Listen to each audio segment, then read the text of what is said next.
Evangelho segundo escreveu João, capítulo de número 9, nós vamos fazer menção de 3 versículos. Versículo 1, versículo 2 e o versículo de número 3. Todos encontraram? Amém. Diz assim: E, passando Jesus, viu um homem cego de nascença. E os seus discípulos lhe perguntaram, dizendo: Rabi, que quer dizer mestre, quem pecou, este ou seus pais, para que nascesse cego? Jesus respondeu: nem ele pecou, nem seus pais, mas foi assim, para que se manifestem nele as obras de Deus. Amém? Amém? Amém. Isso. O Senhor ministrou esta palavra no meu coração para que nós pudéssemos tratar de um assunto que muito se ouve dizer. E há quem diz, e muitos até acreditam, que se não for pelo amor, é pela dor que vão a Deus.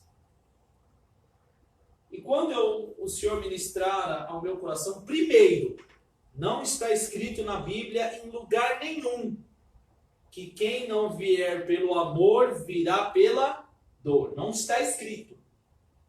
Então, quando vocês ouvirem alguém dizendo que está escrito na Bíblia, vocês já vão falar assim: não está. Não tem nenhuma referência bíblica. E o maior exemplo e o maior testemunho está aqui. Só que era costume desta época, da época de Jesus e até umas épocas anteriores, que todos que nascessem ou todos que tinham algum tipo de enfermidade eram porque eles estavam amaldiçoados por Deus. E isso é tão claro que vocês veem que o discípulo pergunta para Jesus: Senhor, quem pecou, ele ou seus pais? É claro que nem toda enfermidade é consequência de pecado, mas muitas enfermidades, sim, são concernentes a pecados. Deu para entender? Nem todas as enfermidades vêm do pecado. Por exemplo, você está com o corpo quente e abre a geladeira gelada. Acho que a geladeira é gelada, né? Vocês abrem a geladeira e recebem aquele ar gelado. Dependendo da situação que se encontra o seu sistema imunológico, é batata, você resfria. Você pecou? Não. Você foi o quê? Negligentes. Fomos negligentes. Então tem enfermidades que são acarretadas de negligências nossa. Porém, já tem enfermidades que elas vêm do pecado. E o maior exemplo disso é Jesus andando, chega próximo de um tanque chamado Betesda, e ali havia um homem que jazia, diz a história, João capítulo 5, se nós voltarmos um pouquinho antes. O homem estava lá há 38 anos, paralítico. Porque dizia que um anjo descia, mexia as águas, e o primeiro que ali deitava, o primeiro que ali caía, era curado. E este homem sempre estava lá. E Jesus vai de encontro a ele, e a primeira pergunta de Jesus é: queres ficar são? A resposta dele era simples: sim, Senhor. Não, ele vai explicar, traz toda uma narrativa: Senhor, olha, todas as vezes que a água é mexida, cai sempre alguém na minha frente, ou não há quem me leva lá, e o Senhor simplesmente falou: levanta, toma a tua cama e ande. E o homem foi curado na hora. Pegou a sua cama, como assim havia dito Jesus, e saiu. E alguns escribas e fariseus olhando ele, porque era sábado, diz: sabe que não é correto você carregar a cama no sábado. Porque naquela época, sábado, você não fazia nada. Porque era o dia do Senhor. E o homem carregando uma cama, ele falou assim: ó, o homem que me curou falou para mim levantar, pegar minha cama e andar. E quem é este homem? Ele não sabia. Porque ele obedeceu, foi curado e ó, se mandou. Assim como ele disse: imagine, você recebe a cura, você vai embora. Foi o que ele fez. A Bíblia diz que tempos depois o Senhor Jesus encontra ele no templo. E aí Jesus fala: agora sim estar são.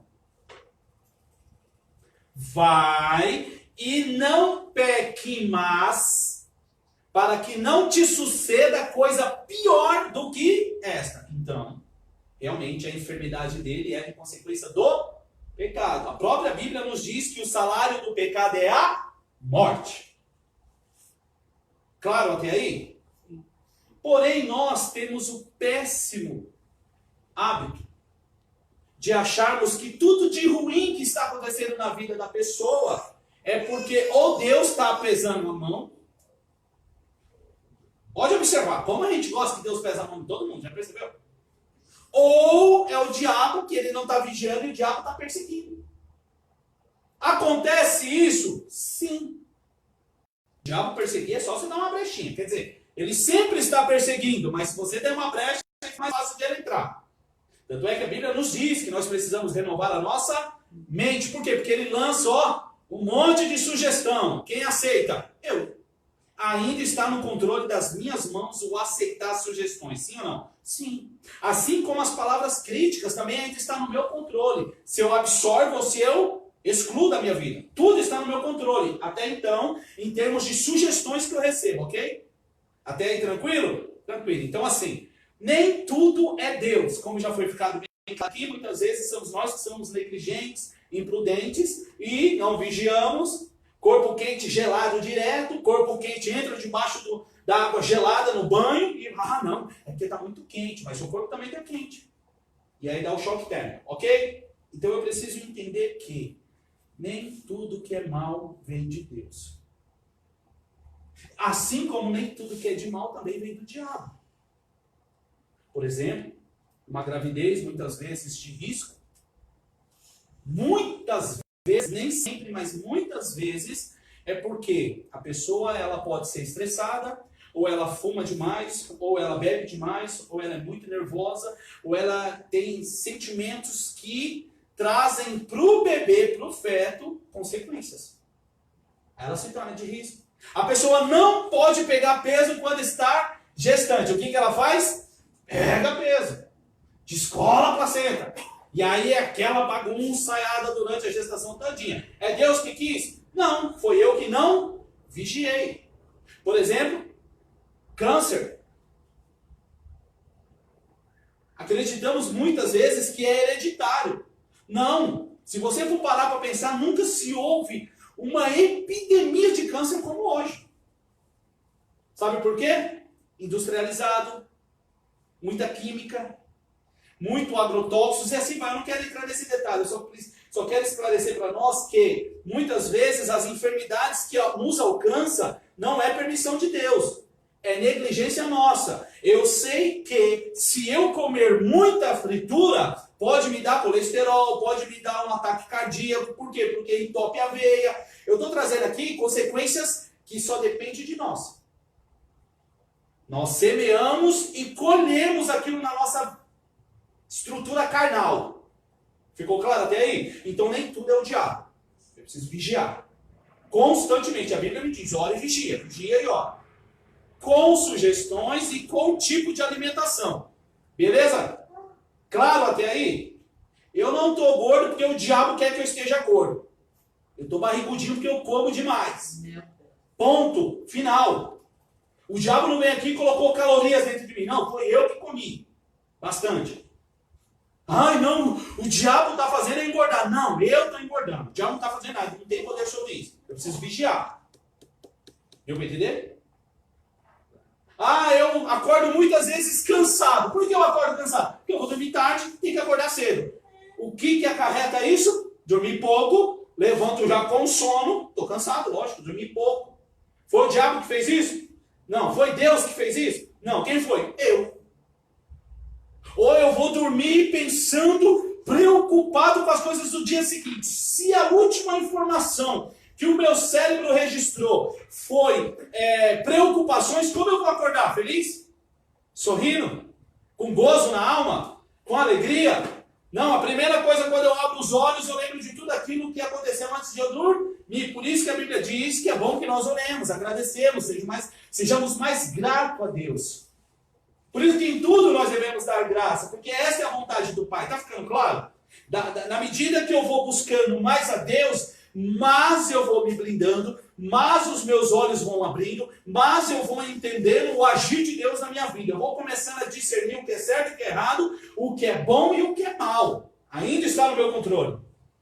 Tanto é que a Bíblia vai nos dizer em Romanos 8, versículo 28, que todas as coisas cooperam juntamente para o bem, para a vida daqueles que amam a Deus. E, deixei separado aqui,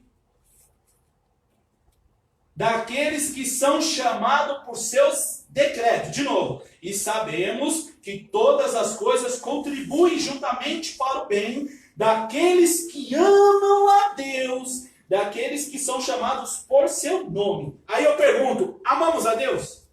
Sim. Só que Jesus, conversando com seus discípulos, ele diz assim, aquele que me ama, guarda a minha palavra. E este será amado de meu Pai. E eu e meu Pai viremos a ele e nele faremos morada. Imaginou? Então você entende que tudo vai contribuir para o bem, se eu amar a Deus. Aí tudo contribui juntamente para o bem. Até o que parece mal. Quer ver um exemplo? Show de bola? Primeiro, como eu sei que tudo está contribuindo para o bem? Até o que é ruim. Uma pergunta que nos faz refletir um pouquinho. Caramba, mas parece que nada dá certo. Parece que nada vai para frente, parece que não anda, parece que eu não vejo melhora. Não é assim que a gente indaga muitas vezes? O que nos falta? Limpar os nossos olhos. Porque se os meus olhos forem bons, todo o meu corpo terá luz. Muitas vezes nós estamos passando por um processo que o Senhor quer nos ensinar, mas nós não conseguimos olhar e extrair o ensinamento daquela luta. Eu preciso receber de Deus estratégias para que essa situação de fato venha mudar. Eu estou entrando nesses detalhes porque muitas vezes eu não estou enfermo como este homem, cego de nascença. Mas muitas vezes as minhas forças acabam muito rápido. A minha esperança acaba muito rápido. Eu vivo ansioso. Eu vivo estressado, eu vivo angustiado, e isso é saúde ou não? Não, não é saúde. Este homem estava cego desde nascença, e aqui a leitura que eu fiz foi justamente para nós entendermos que o mal, que até então cegueira, não era coisa boa. Mas ali aconteceu para quê? Para que o poder de Deus fosse manifesto na vida daquele homem. Ô louco, uma cegueira desde nascença? Sim! E o Senhor vai e cura este homem. Na medida que Jesus cura este homem, sabe o que acontece? Todos os que estão ao redor reconhecem o poderio que já estava sobre a vida de Jesus. Tem coisas que o Senhor permitirá na nossa vida, que o único propósito é somente glorificar o nome dEle. Verão que o Senhor nos dará estrutura e paz nesta situação, e quando vierem falar como é que você sobreviveu? Aí você vai falar, a mão de Deus, pelo teu Espírito, esteve comigo todos os dias da minha vida. E o que vai acontecer na vida dessa pessoa? O desejo, o anseio de conhecer aquele a qual também te sustentou nos dias das suas aflições. Tudo vai cooperar juntamente para o bem se eu amar a Deus. Em primeira mão, e eu quero ler uma palavra juntamente com vocês, para nós entendermos como os propósitos de Deus sempre é e sempre será em apontar a esperança, a apontar o coração das pessoas para Ele. Sempre. Quando o Senhor falou que nós passaríamos por um processo, gente, o Senhor foi muito simples comigo. Um culto maravilhoso, nós adorando a Deus. Um poder de Deus, a glória do Senhor encheu o templo, foi maravilhoso. Aí levanta um homem de Deus, vem na minha direção e me abraça. E quando ele me abraça, ele começa a dizer, filho meu, já não era um homem, era Deus. Vai te acontecer algo que você não vai entender nada, mas será para uma grande exaltação. A minha paz eu vos deixo. Acabou. Vocês acreditam que eu não murchei? Que eu continuei, porque a glória do Senhor era tremendo naquele lugar? E eu voltei refletindo naquilo que o Senhor me falou. E quando eu vim refletindo naquilo que o Senhor me falou, eu já falei, chamei a minha esposa e falei, varoa, nós vamos viver Mateus capítulo 4, quando Jesus vai para o deserto para ser tentado por Satanás. Não estou dizendo que nós seremos tentados, mas nós iremos para o deserto. Uau! Uau! Deserto! Que Deus é esse que manda os seus filhos para o deserto? Sempre tem um propósito. No deserto, passando todo esse processo, o Senhor cuidou de nós. E tem cuidado de nós até hoje. Neste processo, o Senhor veio falando, filho, aguenta mais um pouco. Filho, aguenta mais um pouquinho. Filho, aguenta mais um pouquinho de tempo. Filho, está chegando o tempo de eu entregar tudo aquilo que eu tirei porque foi preciso. Filho, preparo eu uma mesa no deserto e vou sentar a ela contigo. O Senhor não falou, você não vai sair do deserto. Eu vou cear contigo no deserto. Olha que tremendo. Tem coisa melhor do que essa? Não tem. E ele veio trazendo todo um sustento espiritual. E nisso foi se cumprindo aquilo que ele falou. E no meio desse processo o Senhor falou, filho, vou te fazer meu instrumento de louvor. Eu falei, como assim, Senhor, instrumento de louvor? Mas continuei adorando, glorificando, exaltando, bendizendo. E aí chega um irmão em mim e fala assim, irmão, vou te falar algo. Olha, passar o que você está passando, somente Deus para segurar na sua mão, porque eu vou te falar, em meio a toda essa situação, nunca lhe faltou um sorriso no rosto e nunca lhe faltou uma palavra de edificação. Na hora o Espírito de Deus ministrou no meu coração. Não te falei que tu serias meu instrumento de louvor? Olha o propósito de Deus. Não tem nada melhor do que nós termos essas experiências com Deus no que nós classificamos dias maus. Porque é ali que o nome de Deus será glorificado. Está ficando claro? Está ficando claro? Então realmente tudo contribui juntamente para o bem, para aqueles que amam a Deus. Tudo. Tudo. Eu não quero entrar em detalhes aqui, porque eu já tive meningite. Eu fiquei tão dopado na meningite, tão ruim, que eu deitei no colo do meu pai e não lembro. Eu lembro que eu não conseguia ficar de pé, só queria dormir. A minha esposa me pega e fala assim, vou te levar no médico. E eu só colocando para fora, era água, eu vomitava, era tudo, eu colocava para fora, tudo, não parava nada no meu estômago. E eu lembro que foram 4 homens Morava na época do Rochidale, foram 4 homens que me pegaram lá em cima, imagine para descer, mas naquela época eu já estava magro, estava com 67 quilos já. Estava muito magro, sim, eu tinha perdido muito peso, meus olhos estavam fundo aqui. Eu sei que eu saí do hospital depois de uma semana internado com 67 quilos, pesava 82. Nesse processo, eu estava tão debilitado que eu só queria dormir, não conseguia ficar acordado, só queria dormir. E eu escutei a minha esposa louvando o sonho de Deus. Gente, foi lindo demais, eu numa escuridão, tudo escuro.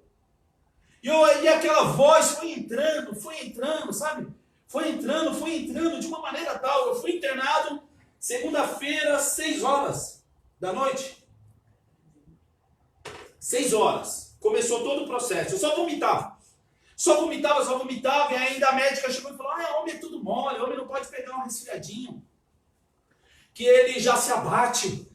E minha mãe estava acompanhando a minha esposa e falou, olha, eu conheço meu filho, a minha esposa, olha, resfriado não derruba meu esposo não, tem alguma coisa aí. Quando fizeram o exame, realmente viram que era uma meningite, mas só que não tinha quarto, então eu passei a noite toda numa maca, ficou uma cumbuca, um negócio desse tamanho, só vomitando a noite toda, irmãos, escute isso. E aí já vai, tira raio-x, não sei o que, aquele negócio todo, eu estava totalmente debilitado. Deitei no colo do meu pai, não lembro mesmo, olha como eu estava debilitado. Quando foi na terça-feira, às 10 horas da manhã, eu internei às 6 eu entrei no médico, aí começou todo o processo, 10 horas da manhã, já estava de pé. O vômito havia cessado. Vão e tira o líquido da minha coluna. Quando dá 3 horas, eu subo para o quarto. Que um quarto havia desocupado. Quando é 7 horas da noite, o médico entra no quarto. E quando o doutor entra no quarto, ele já me pega de pé. Gente, eu entrei no hospital numa cadeira de roda. Que eu não conseguia ficar de pé. Imagine, 4 homens têm que descer eu da casa. Olha o estado que eu estava. Quando o doutor entra e me pega de pé no médico, no quarto, ele não acreditou. Em sã consciência. E eu virei para ele se emocionou, ele tomou um baque assim que ele me viu de pé. Falei, doutor, não vejo a hora da minha esposa chegar porque eu preciso tomar um banho, não aguento, eu estou me sentindo pesado, eu preciso tomar um banho. Eu fiquei lá 6 dias internado. A palavra de Deus foi pregado para todos que entravam naquele quarto. Todos. Quando eu saí, eu voltei lá mais 7 dias, 7 horas da manhã e 7 horas da noite para tomar um antibiótico muito forte, era muito forte, e eu tinha que tomar durante mais 7 dias para eliminar de vez toda a meningite. Deixa eu te contar o milagre de Deus. 10 mil bactérias no corpo. Conforme a medicina, no mínimo, coma.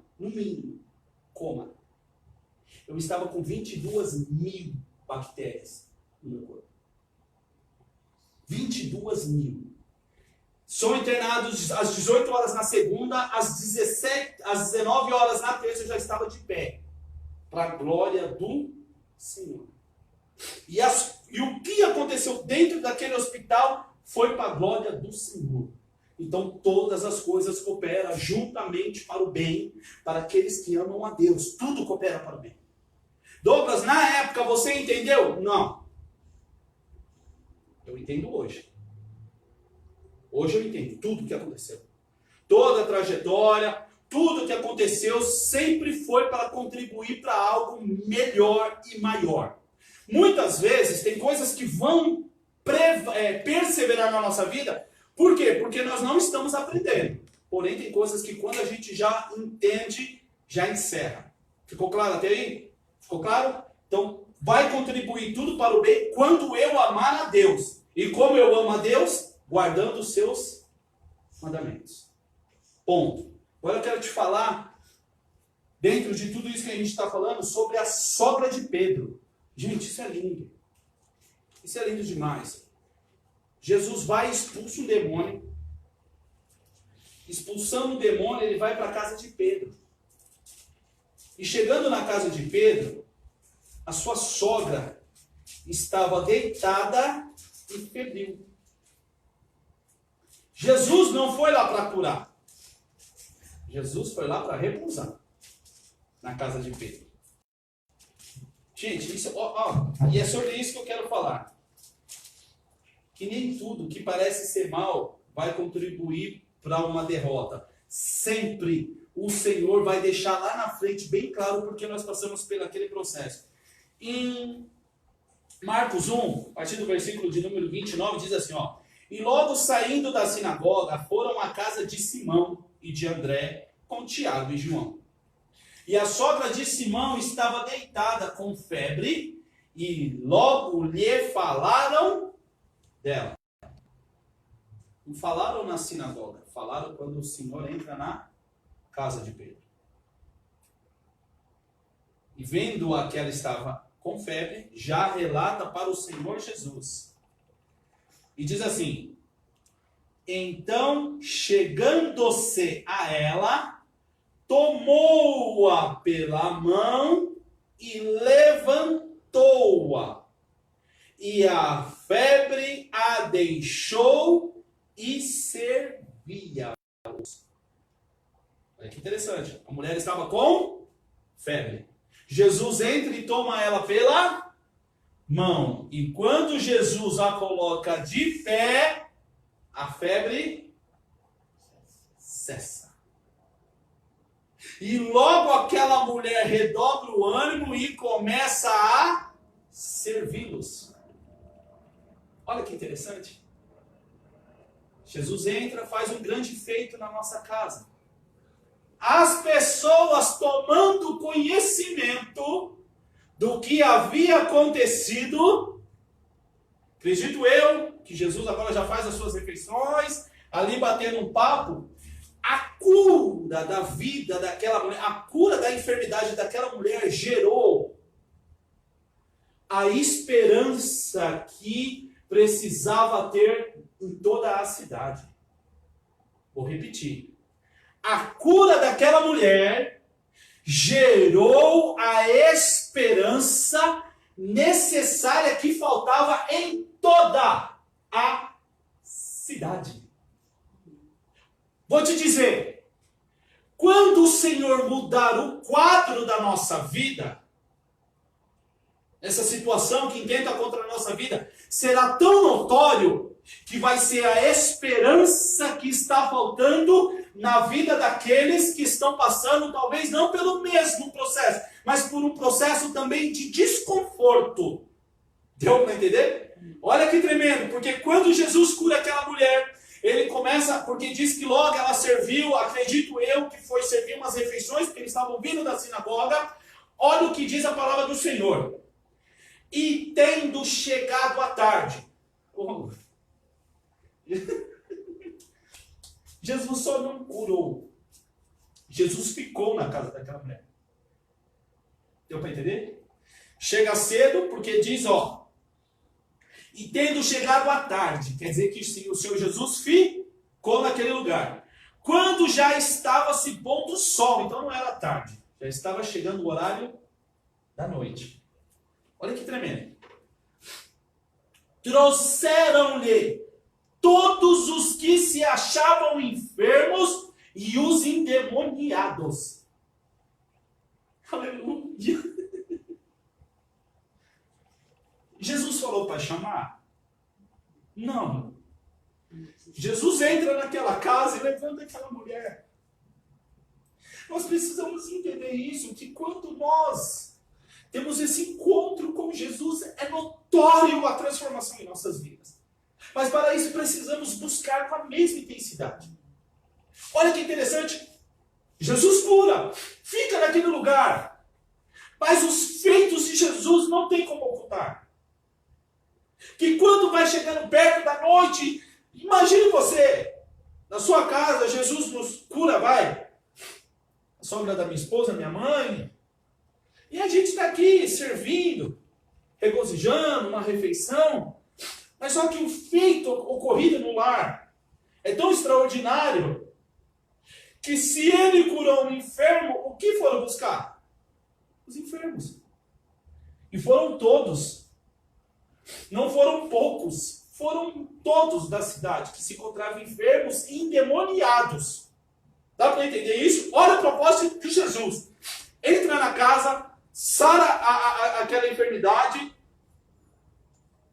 continua ficando com aquele povo, mas só que o seu feito percorre toda a cidade. Percorrendo toda a cidade. Gente, isso é muito incrível. Porque, olha, muitos de nós queremos que o Senhor faça um grande feito nas nossas famílias. Isso é real, é correto, é correto. Mas só que se hoje você entender essa mensagem, se você escrever essa mensagem no seu coração, se você deixar Jesus te transformar e te curar, aleluia, vocês, eu, seremos o canal de bênção de Deus no meio da nossa família. E nós seremos o agente de milagres. Quer ver? Eu vou encontrar um ente querido enfermo, eu vou encontrar uma pessoa, um parente meu enfermo, eu não vou precisar chamar o pastor Douglas, eu não vou precisar chamar a pastora Marlene, eu não vou precisar chamar o missionário do fulano de tal. Eu, que vivi isso, já colocarei a minha mão e orarei pelaquela pessoa, e eu creio que aquela pessoa será curada para a glória do Senhor. Deu para entender? Trouxeram-lhe todos, e toda a cidade se ajuntou à porta. Toda. Sabe quando a Bíblia diz assim, olha, crê somente será salvo tu e a tua casa? É real. Não é fictício, é real. Eu preciso acreditar isso. Preciso acreditar nisso. Eu preciso escrever isso na tábua do meu coração. Eu preciso dessa certeza dentro de mim. Por quê? Porque eu sempre enxergarei com os olhos de Cristo, eu sempre enxergarei com os olhos esperançosos, eu sempre enxergarei com os olhos de amor, eu sempre enxergarei com os olhos de fé, eu sempre enxergarei. Eu não vou ver uma pessoa, um ente querido, se acabando nas drogas e falar, não, já é o fim. Não! Pela experiência que eu tive com Deus, eu vou acreditar até o fim que aquela pessoa terá um encontro com Jesus. Eu vou olhar para aquele casamento que já está quase terminando. Eu não vou dizer assim, será o fim. Eu vou trazer aquela questão a Deus em oração. E se o Senhor me der uma palavra, eu irei e vou liberar as bênçãos do Senhor sobre aquele casamento. Aquele casamento será restaurado para a glória do Senhor. Vocês estão entendendo? Olha o que aconteceu na vida, neste lugar. E toda a cidade se juntou. Imagina uma cidade.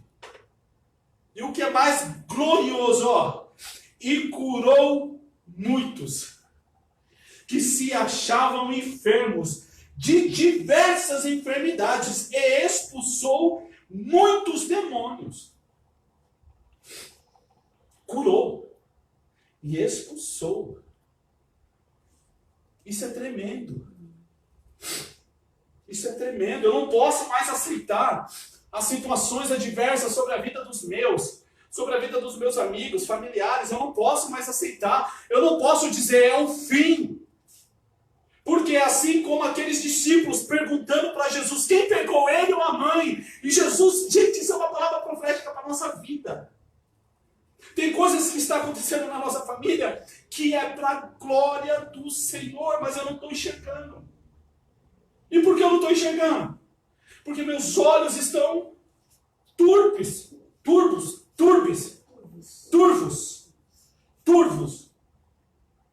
Eu sou tão egoísta que eu só olho para mim, só olho para minha casa, só olho para os meus. E as pessoas estão gritando socorro do lado. E eu continuo só olhando para os meus irmãos. A palavra mais linda que tem na Bíblia é Jó, estando no seu pior estágio. Vai e ora pelos seus amigos. Olha que tremendo, olha que exemplo. O homem perdeu. Os amigos vêm até ele e começam a dizer, se está acontecendo isso contigo aí, tem algum negócio errado aí, Jó. Deus não desampara. Você acha que Deus ia permitir você perder todos os seus filhos? Não, você pecou. Ah, não, que Tem alguma coisa errada aí. Aí depois você vai e ora. Porque Deus não falou para ele orar pelos amigos. Pelo contrário, Deus se encontra com um dos seus amigos e diz assim: se Jó orar por vocês, então eu terei misericórdia. Dá para entender? E a Bíblia diz que Jó orou. E Deus restituiu. Mas quem é que estava enfermo? Jó ou os amigos dele? Porque muitas vezes a enfermidade pode ser na carne, a enfermidade não pode estar no espírito. Sabe o que o Senhor está me dizendo aqui? Até para os que nos assistem, o Senhor tem enxergado a sua enfermidade espiritual. Porque Jó estava enfermo na carne, mas o seu espírito confiando em Deus até o fim. Tanto é que ele fala: eu sei que o meu Redentor vive. Sabe o que é isso? Certeza de salvação. Certeza que por mais que ele está passando naquele processo, ele sabe que é permissão de Deus na vida dele. Isso é certeza de Deus. Isso é ter Deus perto, é ter Deus dentro de nós pelo teu Espírito. É essa certeza que Deus quer hoje colocar dentro de nós. É essa certeza. Jó estava enfermo na carne, mas o teu Espírito. Outro exemplo. Aleluia, eu estou sentindo Deus aqui. Estou sentindo Deus. Indo nas redes sociais agora e visitando os que estão nos assistindo. Eu estou sentindo Deus te visitar aí na sua casa. Olha que lindo. Paulo e Silas expulsam um demônio de uma garota. Toda a cidade se levanta contra Paulo e Silas. Dá uma pisa neles. Chicoteiam eles. E colocam ele nas prisões. Eu não quero entrar no detalhe da prisão. Ele estava preso. Só de você estar chicoteado, você não precisava nem estar preso. Eles, além de chicoteados, eles estavam presos. Dá para entender? O que me chama mais atenção, que a Bíblia diz lá em Atos 16, que perto da meia-noite, olha que lindo, Paulo e Silas oravam e cantavam hinos a Deus. Que certeza é essa que está nos faltando? O homem foi chicoteado porque expulsou um demônio. Dá para entender isso? Não tem nexo. Mas só que o próprio Senhor Jesus diz: olha, perseguiram os profetas que foram antes de vós, também perseguirão a vós, como me perseguiram. Mas quando te perseguirem, alegrai-vos e jubilai-vos. Olha que tremendo! Por amor a Ele, vale a pena ser perseguido por amor a Ele. Deu para entender? Por amor a Ele. O homem perto da meia-noite ora e canta hinos. Nós, quando estamos passando nas lutas, fala a verdade, a gente ora e canta hino. E por que esses homens cantaram? E olha, que eles expulsaram um demônio daquela moça. E não foi de primeira, viu? Ele chegou lá e já falou: sai dela. Não! Todo dia Paulo e Silas saíram para orar. E todo dia aquela mulher, são servos de Jesus, viu? Esses dois aí, tem pregado algo maravilhoso. Acreditam nele. O demônio falava. Durante um período de tempo. Até que um dia, Paulo indo, falou: opa, tem uma coisa errada.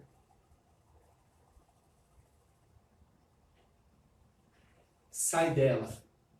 Em nome de Jesus de Nazaré. E o mal logo saiu daquela mulher. Outro dia eu vou trazer uma palavra sobre essa situação, para vocês entenderem. Porque a cidade toda se rebeliou contra Paulo e Silas. Tem um porquê. Mas deu para entender? Mentem a respeito deles, chicoteiam eles e colocam eles presos. Aí, os homens louvam, oram. Louvam e oram. Aí a Bíblia diz que veio um grande terremoto que abriu as prisões e as cadeias. Me explicam isso.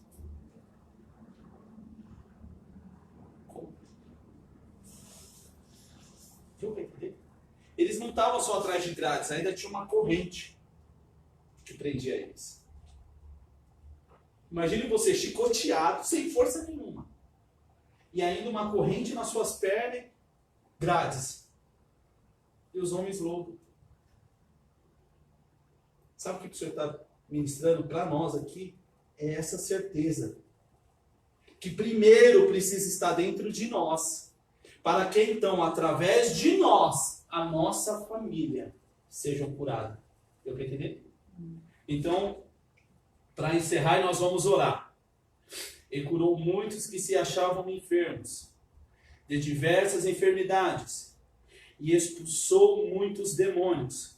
Porém, não deixava falar os demônios, porque o conheciam. Sabe o que é isso? Sabe o que é os demônios nos conhecerem? Dá até pavor, né? Não tem que ter pavor, a gente tem que ser conhecido mesmo, né? No meio dos demônios. Porque tem demônios que oprimem e precisam saber que em nós há a autoridade do Senhor para ser expulsos. Jesus não deixava eles falarem porque estavam anunciando que ele era o Cristo. Né? Ó, e levantar. Não, aqui não fala, fala no livro de Lucas. No livro de Lucas ou Mateus agora que fala, né? Que dizia que ele era filho do Deus vivo e Jesus não queria ainda que se anunciava naquela hora, que ainda estava muito cedo do seu ministério. Ficou claro até aqui? Que tem coisas que acontecem na nossa vida que o Senhor quer manifestar o seu poder em nossas vidas e através da nossa vida. Outras vidas serem alcançadas. Jesus cura a sogra de Pedro. Mas não ficou só na sogra de Pedro. Foi uma cidade que foi totalmente abalada pelo poder de Deus. Totalmente impactada pelo poder de Deus através do teu filho Jesus. E Paulo e Silas também. Quando o carcereiro tira a espada, porque ele ia se matar. Porque iam executar ele, porque ele estava na guarda. Ele estava de vigia. Os homens tudo fogem, como? E quando ele pega para matar-se Paulo, não faça mal a ti. Estamos todos aqui. Não saiu nenhum. Olha que tremendo. Entenderam desde o início que era propósito de Deus eles estarem naquele lugar. Porque também a família desse soldado teve um encontro com Jesus. Porque Jesus pega este soldado, vai até a casa do soldado e o poder de Deus cai na casa do soldado também. Olha como o Senhor sempre está, através da nossa vida, querendo ampliar a plenitude, a virtude do Espírito Santo. Então entendam, meus irmãos, por favor, que todos os processos que nós estamos passando é porque Deus tem um alvo, Deus tem um propósito neste projeto, ou neste processo. Que até então nós entendemos como processo, mas o Senhor está dizendo, não, filho, é um projeto. Através deste projeto, eu estou te projetando para algo a mais comigo. Ficou claro? Lembram-se, Jó estava ferido na carne, mas o teu espírito conectado com o Senhor. Vamos ficar de pé, só quem pode, a nossa irmãzinha Kátia fica aí, que a bebezinha, minha levita, está dormindo.